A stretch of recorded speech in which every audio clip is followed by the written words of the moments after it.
¿Qué tal? Saludos, muy buenas noches. Bienvenidos a Vía V, es martes 18 de diciembre. Malas noticias para los miles de gallegos que en los últimos años suscribieron las ya famosísimas participaciones preferentes. Hoy el ministro de Economía, Luis de Guindos, ha confirmado lo que ya se sospechaba, que se va a aplicar una quita, en este caso del 40%, con lo que las pérdidas de las personas que invirtieron en este producto financiero sofisticado y que en muchos casos fue colocado a gente que no sabía lo que estaba firmando, provocará una pérdida ya segura del capital inicial que fue invertido en esas entidades financieras. Preocupa mucho estos días y en estas horas la situación de NCG. Hoy el Parlamento gallego decidió finalmente constituir esa comisión de investigación que a partir del próximo mes de enero tratará de dilucidar si los comportamientos de los exdirectivos de las antiguas cajas fueron los correctos o si, por el contrario, hay que exigirles responsabilidades. Así que un día muy intenso desde el punto de vista económico y social, porque la economía más que nunca afecta a lo que está sucediendo en las calles y en las casas, como decía, de miles de gallegos. Marina Calegato, muy buenas noches. ¿Qué proponemos hoy? Pues hablar de eso, de participaciones preferentes, de NCG. La etiqueta ya la conocéis, almohadilla banca vía V. Eso en Twitter, pero ya sabéis que también podéis opinar siempre en Facebook o mandando un email a viav@vtelevisión.es. Ya sabéis también que estamos siempre pendientes de vuestros comentarios y que a continuación hay mesa especial, hay entrevista y hoy toca hablar de rap. Yo os digo la etiqueta, almohadilla rap vía V. Bueno, una apuesta especial la que vamos a hacer a partir de las 10:20 más o menos. Vamos a sentar aquí en la mesa de este plató, vamos a abrir las puertas de Vía V a un grupo de rap, efectivamente, un grupo de rap de un barrio de la ciudad de A Coruña, del Agra del Orzán, que están recibiendo inspiración, mala inspiración, gracias a la crisis económica. Ellos están elaborando canciones a partir de lo que olfatean, de lo que sienten en el entorno de este barrio obrero que, como todos en España, como todos en Galicia, están sufriendo el embate de la crisis económica. Así que enseguida hablaremos con ellos, que además tienen la particularidad de ser un grupo multiétnico y multirracial, con el origen muy diverso de todos sus componentes, así que seguro que tienen cosas muy interesantes que contarnos desde un punto de vista que saludamos por fresco aquí en el Vía V de hoy. Para empezar, nos vamos a ir ya al plato de informativos. Allí está Uxía Rodríguez, como siempre, para que nos cuente cosas que tienen que ver con lo que hablábamos al principio, esa quita del 40% en las participaciones preferentes. Uxía, adelante. ¿Qué tal? Muy buenas noches. Pues efectivamente es la noticia del día aquí en Galicia. Los titulares de participaciones preferentes y deuda subordinada de Nova Galicia pagarán el rescate a la banca con un 40% de su inversión. El ministro de Economía ha anunciado hoy que esa será la quita que tendrán que afrontar, por lo que recuperarán una media del 60% de lo invertido, un dinero que no se les devolverá en efectivo. En la gran mayoría de los casos se canjeará por acciones nuevas en las entidades una vez saneadas. De acuerdo con la metodología que ha aplicado la Dirección General de Competencia de la Comisión Europea, en el caso de BCA Bankia, Nova Caixa Galicia Banco y Catalunya Bank, los tenedores de instrumentos híbridos van a recuperar una proporción de su inversión en el entorno del 60%, en términos medios, muy superior a la valoración actual de sus activos en el mercado. El valor final, lógicamente, dependerá del híbrido sujeto a conversión, del tipo de interés y, en su caso, de la fecha de vencimiento. Además, en la mayor parte de los casos tendrán que aceptar el canje de sus títulos por instrumentos computables como recursos propios de primera calidad. Estos canjes se producirán por acciones nuevas de estas entidades una vez que se haya producido su saneamiento. En Galicia, NCG Banco reconoce 43.000 afectados. 900 millones de euros estarían atrapados en estos productos. Para ellos, para los afectados, esa quita no es una opción. Avisan también de que no quieren unas acciones que no valen nada. Pero este home que está loco, sabe o que dice ou que pensa. Que quita o 40% do sueldo dele e que nos devolvan o diñeiro. Con esta quita, lle sacan, pois, casi a mitad dos seus aforros que tueran toda a vida. Eu quero o meu e nada máis, eu non lle reclamo o do outro, o meu, o que tiña ali. Eu non teño por que renunciar, nin eu, nin a miña familia, un céntimo. Nin un céntimo, porque me gustou estudalo que traballei en Vigo 40 anos. Non queremos perder ningún euro. Así que estamos de cada vez máis tensos e máis cabreados. El ministro de Economía ha reconocido que hubo malas prácticas a la hora de vender esos productos complejos a clientes particulares. Ha anunciado que Bankia seguirá el ejemplo de Nova Galicia y Catalunya Bank y tendrá que aceptar someterse al arbitraje, un procedimiento que podría permitir recuperar a los clientes el 100% de su inversión si demuestran que fueron engañados. Pero no todos podrán acudir a ese arbitraje. Un asesor privado se encargará de filtrar los casos. Esto se aplicará en aquellos casos más flagrantes donde se haya demostrado mala praxis en la comercialización de estos productos financieros complejos y, en particular, en aquellas circunstancias personales en las que el comprador no estaba en condiciones de entender el producto. Un día después de que el FROP anunciase que NCG Banco vale menos 3.000 millones de euros, Luis de Guindos también ha hablado del futuro incierto de Nova Galicia. Ha dejado claro que el Estado se quedará con el 100% del banco gallego, lo que implica que tanto los inversores privados como las cajas lo perderán todo. Sería conveniente que el Gobierno aclarase si efectivamente esta entidad se va a poner a subasta. Haga usted caso al FROP, que es el responsable de Nova Caixa Galicia, y que el FROP se va a quedar con el 100%. Y en los próximos meses se indicará cuál es el plan. Tenemos un periodo de 5 años. Se hará lo mejor desde el punto de vista de los intereses de la entidad y también de los intereses del conjunto de los contribuyentes españoles, que somos los que tenemos que devolver la inyección de capital que se ha producido en Nova Caixa Galicia. La Xunta ya ha anunciado que estudia la forma de recurrir la baja valoración de NCG Banco y la consiguiente decisión del FROP de dejar a Nova Caixa Galicia sin participación. Estou anunciando que o Grupo Popular vai apoiar, no caso de que se faga esa operación acordeón ex ante, co cal a actual Caixa quedaría sin ningún tipo de patrimonio nesa entidade financiera, tamén vai a emprender accións legais. Y en el Parlamento gallego hoy se ha aprobado por unanimidad investigar qué pasó con las cajas. El objetivo de esa comisión será resolver lo ocurrido con su gestión y con las multimillonarias indemnizaciones de sus exdirectivos. El presidente de la Xunta comparecerá ante ella. PSOE, AG y BNG han respaldado el texto impulsado por el Partido Popular. Los grupos de la oposición, eso sí, dicen que esta decisión llega tarde y piden que comience a trabajar cuanto antes. Habrá tiempo a lo largo del programa para analizar en profundidad todas estas novedades. Pues efectivamente, Uxía, muchísimas gracias. Vamos a ver de momento qué están opinando los internautas, los lectores de LaVoz.es en el periódico, que no sé por dónde van, Marina. Muchos comentarios en ese foro. Vamos a empezar por un comentario que nos llega desde Coruña. Este internauta nos dice que el negocio está hecho, que la banca se lleva el patrimonio por €1, el Estado pone dinero para sanear las cuentas y al final todavía se echa a gente por eso de hacer todo el proceso más rentable. Leemos también el comentario de Pedro. Él dice que este es el robo del siglo. Dice que encima no devuelven el dinero, lo canjean por acciones que después no van a valer nada y eso sí, después de que esté todo saneado con el dinero de los contribuyentes, lo venden por €1. Ya veis que mucha indignación en la red también del siguiente comentario que nos llega desde Pontevedra. Este internauta dice que esto es otra maniobra para que al final en el mercado solo quede el BBVA y la Caixa. Por fin, un internauta que nos cuenta que el otro día le vendieron churros por €3 y que entonces le pareció bastante barato hasta que se enteró que estaban vendiendo a los bancos por €1 y también Ferraris por 1.000. Pues efectivamente, cosas extrañas que están sucediendo coincidiendo con esta crisis económica. Es verdad, bancos por €1 y Ferraris por 1.000 euros, como veíamos la pasada semana en el caso de esa subasta de los bienes de Dorribo en Lugo. Volvemos al plato de informativos. Uxía nos va a completar un poco la radiografía de esta jornada, de este martes. Cuéntanos, Uxía. Pues después de muchas idas y venidas, Convergencia y Unió y Esquerra Republicana han llegado a un acuerdo para gobernar Cataluña. La clave de este pacto está en el referéndum. Habrá consulta soberanista en 2014. Artur Mas tiene así garantizada su investidura y también la aprobación de los presupuestos del año que viene. Hay un acuerdo total en el ámbito de la consulta, por tanto la reunión ha ido muy bien, mucho mejor que las reuniones anteriores. Hay un acuerdo que seguro que culminará a lo largo de mañana por la mañana y por tanto habrá un acuerdo que garantizará la fortaleza y la estabilidad del Gobierno de Cataluña. Precisamente una de las exigencias de Esquerra Republicana pasaba por crear un impuesto sobre los depósitos bancarios, algo que Cataluña ha aprobado hoy rompiendo con el blindaje que pretendía el Gobierno. La semana pasada anunció un impuesto del 0% sobre esos impuestos, pero la rebelión catalana no se queda ahí. La Generalitat recurrirá también ante el Tribunal Constitucional las tasas judiciales de Gallardón.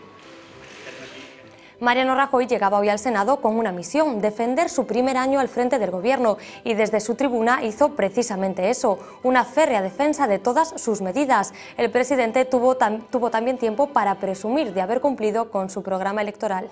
Los grandes pilares de nuestro compromiso electoral ante el conjunto de los ciudadanos se están llevando a buen término. Es verdad, tengo que reconocérselo porque es un hecho objetivo, que hemos tomado algunas decisiones que no teníamos previsto tomar, pero las circunstancias nos han aconsejado hacerlo y, en cualquier caso, a lo largo de la legislatura, algunas de esas cosas, algunas, no a todas, se les puede dar marcha atrás. Muchas gracias.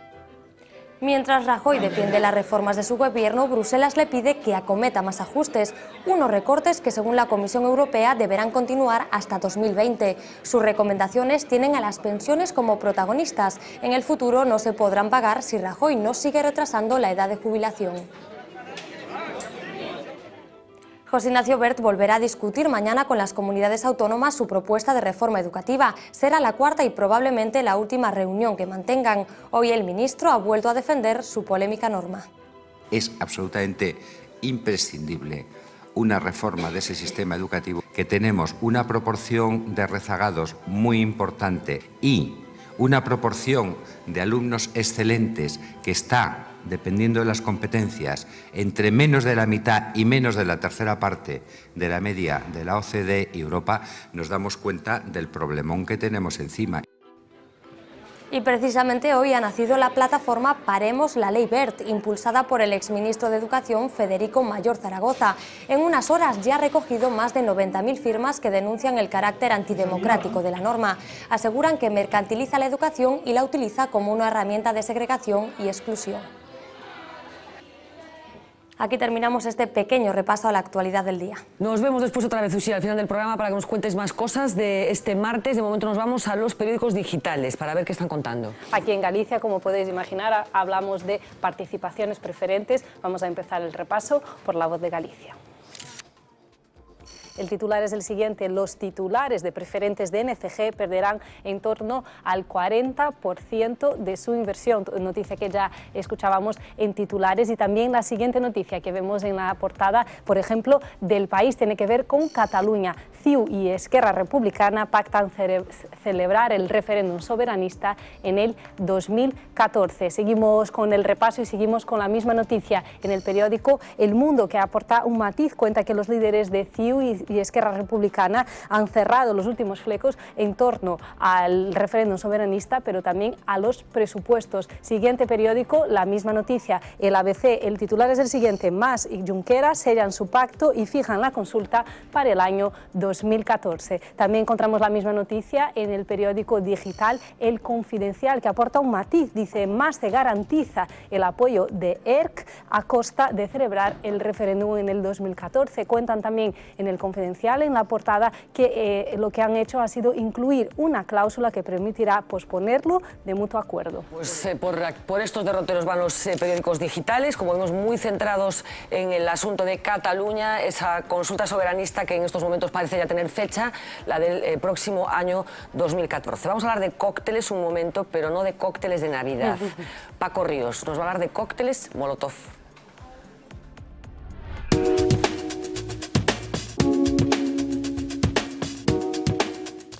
Determinadas ceremonias y actos oficiales, como la toma de posesión de una autoridad, suelen concluir con lo que por aquí se llama un vino español y en otros lugares un cóctel. Algo así ocurrió en la reciente toma de posesión del presidente de México. Manifestantes presas de la ansiedad no aguardaron a la conclusión del acto y ya durante su desarrollo sirvieron en las calles próximas un surtido de cócteles Molotov, aunque las noticias allá redactadas hablan de bombas Molotov.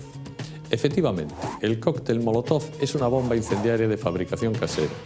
Como casi siempre ocurre, la realidad precede a su verbalización. Así, una versión poco sofisticada de esta bomba se usó quizá por primera vez en la Guerra Civil Española, pero recibió su peculiar nombre meses después de la victoria de Franco, en otra guerra. Se cuenta que durante el ataque ruso de 1939 a Finlandia, Molotov, ministro de Asuntos Exteriores de la Unión Soviética, dijo que los soviéticos no estaban bombardeando, sino enviando alimentos a los finlandeses. Estos bautizaron los bombarderos rusos como cestos de pan Molotov Y poco después, cuando en tierra usaron las bombas incendiarias de fabricación casera, les dieron el nombre de cócteles Molotov. El cóctel Molotov no entró en el diccionario de la Academia hasta 1984, cuando fue acomodado tras el cóctel de mariscos, más adecuado para fomentar la paz y el entendimiento entre las personas. Buenas noches. Curiosa historia, la del cóctel Molotov, cuyo origen nos acaba de narrar estupendamente, como siempre, Paco Ríos. Vamos a seguir hablando de crisis. Hay una cierta indignación entre las personas que tuvieron ocasión de ver un documental de la BBC en el que, ¿qué pasaba, Marina? Parece que en Inglaterra siguen obsesionados en hablar de España. El documental que se ha emitido en la BBC esta semana tiene nombre, se llama El Gran Crash de España. Y así es como empieza. With its massive economy, the Spanish crisis is big enough to bring down the whole of the Eurozone. If Spain was forced out of the euro, then who else is safe? Why not France? Why not Italy? So how did Spain, one of the largest economies in the world, reach a point where pharmacies are running out of medicine? There's hardly anything here. Normally es Full. todo lleno. And thousands of families can't afford to eat. Si pagamos no podemos comer. Y si comemos no podemos pagar. This is the story of the rise and fall of Spain, from dictatorship to democracy, from construction boom to economic bust. El periodista Paul Mason pasa una temporada en nuestro país con el objetivo de explicar la crisis española a los anglosajones. En este reportaje se habla del paro, de la burbuja, de la banca o de la política, aunque también hay hueco para hablar, por ejemplo, del Plan E, de las cajas de ahorro, de las participaciones preferentes y también de un famoso aeropuerto sin aviones. También hay entrevistas, por ejemplo, Ramón Jáuregui o el expresidente del gobierno, Felipe González. Bueno, pues un reportaje que merece la pena verlo para enfadarse más que nada, porque cuenta una parte de la realidad que es cierta. La gente tiene problemas para encontrar trabajo, lo contamos aquí todos los días, pero bueno, hay otras cosas que parece que están un poco cogidas por los pelos, como lo de las farmacias desabastecidas de medicamentos. Parece que el reportaje se grabó en parte en Valencia, coincidiendo bueno, con esas protestas que hubo en las farmacias valencianas como consecuencia de que no estaban recibiendo el dinero de la administración. En cualquier caso, un reportaje para la polémica, como muchos de los que últimamente publica la prensa anglosajona. Ayer nos contabas algo de corte similar, en este caso que publicaba el New York Times. El tema del día, o el chascarrillo del día, o la bobada del día, tiene un nombre y un apellido, que es el del presidente de la Comunidad de Madrid. ¿Qué ha pasado con Ignacio González? Que esta mañana en su Twitter los que lo seguían todos abrieron los ojos de sorpresa cuando vieron este mensaje, el que veis en vuestras pantallas. Esto fue lo que publicó el presidente de la Comunidad de Madrid. Es un chiste, es el siguiente. Empieza: los Reyes Magos tenían frío y les di abrigo, tenían sed y les di agua, tenían hambre, les di comida, querían sexo y les di tu dirección, así que ponte las pilas porque son 3 y 1 es negro. Este fue el chiste que publicó el presidente de la Comunidad de Madrid y automáticamente empezó a ser retuiteado masivamente. Unos minutos después se dio cuenta, lo retiró y publicó el siguiente tuit: una persona de mi equipo ha pinchado por error en un enlace y se ha publicado un tuit que no es mío. Disculpad. Bueno, como podéis imaginar, la noticia ha sido una raza en la red. Significa dos cosas: o que el señor Ignacio González no hace su Twitter, cosa que puede suceder, o que se inventó que tenía un colaborador que fue el que metió la pata, porque vamos, el chiste sobre todo es que es malísimo. Sí, muy malo. En fin, más cosas, Marina. Que ya llevamos muchos días hablando de Navidad, lo estábamos hablando ahora y creo que vamos a seguir, pero es que en estas Navidades tuvimos una felicitación de Navidad muy especial. Es del jugador de fútbol Sergio Ramos, la hace en inglés y en Twitter ya la han bautizado como el Merry Christmas. Hi, we hope all of you had a great time playing football at Real Madrid Foundation School. Merry Christmas and Happy New Year. Merry Christmas. Merry Christmas, Marina. Está a la altura del inglés que hablan muchos españoles, empezando por nuestros dirigentes, que como todos sabemos están muy duchos en la lengua de Shakespeare. Vamos a acabar con otra felicitación de Navidad, que vaya por Dios. Es que nosotros tenemos ese compromiso con los espectadores de enseñaros todos los vídeos virales del momento, así que también os tenemos que enseñar este que tiene que ver con la Navidad y está hecho en Guatemala. Funeraria López les agradece su preferencia. El equipo de Funeraria López sabe lo que es perder a un ser querido. Por eso comparten su dolor. Por eso le atienden muy bien. Vale, se trata de una funeraria que ha decidido hacer un anuncio de sus servicios, mezclando una felicitación navideña, pero también con unos toques algo eróticos y desde luego quitándole hierro al tema de la muerte. En Internet ya dicen que es el mejor anuncio del 2012. Servicios dentro y fuera del país. Servicio excelente. Bueno, no vamos a hacer ningún comentario sobre lo que nos parece este Christmas, esta felicitación navideña. Muchísimas gracias, Marina. Volveremos a vernos después durante el tiempo de tertulia. Les dejamos con la pausa de siempre dedicada al tiempo. Como saben, Xavi Fonseca, sus estupendas historias del tiempo, la predicción meteorológica y enseguida escucharemos aquí historias de la crisis, pero rapeadas. Hasta ahora.